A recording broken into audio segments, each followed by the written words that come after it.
நாடே பிரமிச்சிருக்கு மதுரை மாநாட்டை பார்த்து. மதுரையில் வந்து 21ஆம் தேதி தாவேகாவுடைய மாநாடு நடக்குது. கிட்டத்தட்ட இந்த மாநாட்டுக்கு பார்த்தீங்கன்னா 5 லட்சத்துக்கும் மேற்பட்ட மக்கள் பங்கேற்பாங்கன்னு எதிர்பார்க்கப்படுகிறது.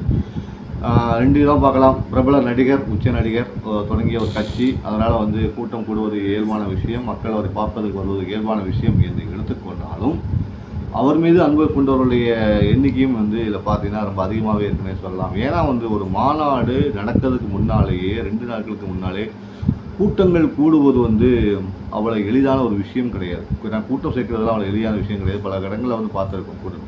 அதுவும் அந்த கூட்டம் எழுச்சியாக இருப்பது வந்து ஒரு சாதாரண விஷயமாக வந்து பார்க்கப்படாது. அந்த வகையில் விஜய்க்கு இந்த கூட்டம் ஒரு வெற்றிகரமான ஒரு கூட்டம் தான் இருக்கும்.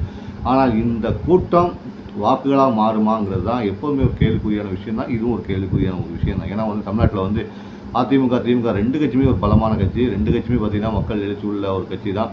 ஓட்டு சதவீதமும் அதிகம் உள்ள கட்சி தான். கூட்டணி செய்ததை பொறுத்து முடிவுகள் வந்து அப்பப்போ மாறி வருகிறது என்பது கண்கூட பார்த்துட்டு இருக்க காலங்காலமாக பார்த்துட்டு இருக்கோம். 3வது அணிங்கிறது தமிழ்நாட்டில் எப்போதுமே ஒரு எடுபடாத ஒரு விஷயமாக தான் பார்க்கப்படுது. தேமுதிக தலைவர் விஜயகாந்த் கட்சி ஆரம்பிக்கும் போது அதிமுக திமுகவுக்கு மிகப்பெரிய ஒரு சவாலை ஏற்படுத்தினாருங்கிறது உண்மை. அதன் பிறகு அவங்க அதிமுக கூட்டணி வைத்தாருங்கிறது உண்மை. எதிர்க்கட்சி தலைவர்களுக்கு வைந்தாருங்கிறது உண்மை. அதுக்கப்புறம் தேமுதிகவுடைய வளர்ச்சிங்கிறது குறைஞ்சிச்சு சொல்லலாம்.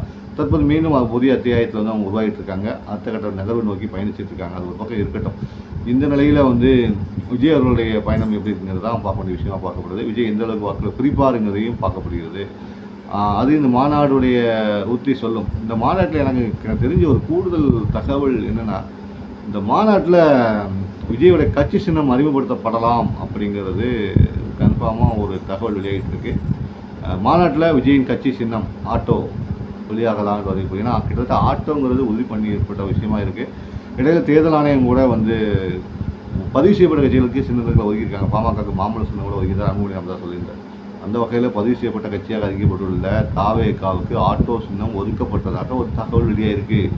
அந்த தகவலை இந்த மாநாட்டில் விஜய் பிரகடனப்படுத்தி ஆட்டோவுடன் தமிழகம் முழுவதும் பிரசாரம் செய்ய இருப்பதாகவும் தகவல் வெளியாகிருக்கு. எப்படி பார்த்தீங்களா?